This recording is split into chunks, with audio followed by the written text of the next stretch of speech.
ছাদ বাগান করে কি লাভ? ছাদ বাগান কেন করবেন? আসসালামু আলাইকুম দর্শক, অনেক সময় কথা বলে থাকে আমাদের কমেন্টে বা বাস্তবে। তো দেখবো আজকে ছাদ বাগান কেন করি। দেখুন, আমার এই গাছের মরিচ তুলছি আমি। আজ দেখাবো শুধু প্রাপ্তি আর প্রাপ্তি। হ্যাঁ, দেখুন একটি গাছে কতগুলো মরিচ হয় আমি এটাকে দেখিয়েছিলাম।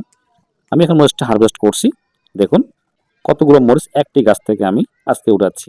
দেখুন সব মরিচ পেকে গেছে, সাদা মরিচ। হ্যাঁ, আলহামদুলিল্লাহ। অনেক মরিচ তুললাম আজকে একটি গাছ থেকে, প্রায় 1000 গ্রাম মরিচ। এটা সিম আমি উঠাচ্ছি এখন। এখন যেন আজকে আমাদের সংগ্রহ করলাম ফ্রেশ, সতেজ, নিজে উৎপাদিত বিষমুক্ত সিম এবং সাদা মরিচ, প্রায় 1 কেজি মরিচ একটি গাছ থেকে। হ্যাঁ, অবাক হবেন না, আরও আছে দেশি, যেটা আমরা বলি গ্রিন চিলি বা কাঁচা মরিচ, ফ্রেশ ডাঁটার শাক, সত্যি পছন্দের। এবং আরেকটি আছে সবচেয়ে ভালো লাগার বিষয়, দেখুন ডালিম। এটি ফেটে গেছে, আমরা একবার ফেটে গেছে পেকে, তুললাম। দেখুন মাশাল্লাহ, সত্যি আনন্দ যেন ভাত ভাঙ্গা আনন্দ। হ্যাঁ, প্রাপ্তি এখানেই, যখন আমরা জিনিসগুলো তুলে এবং নিজের হাতে সেগুলোকে উপভোগ করি। ধন্যবাদ, সবাই ভালো থাকবেন এবং অবশ্যই শেয়ার করবেন।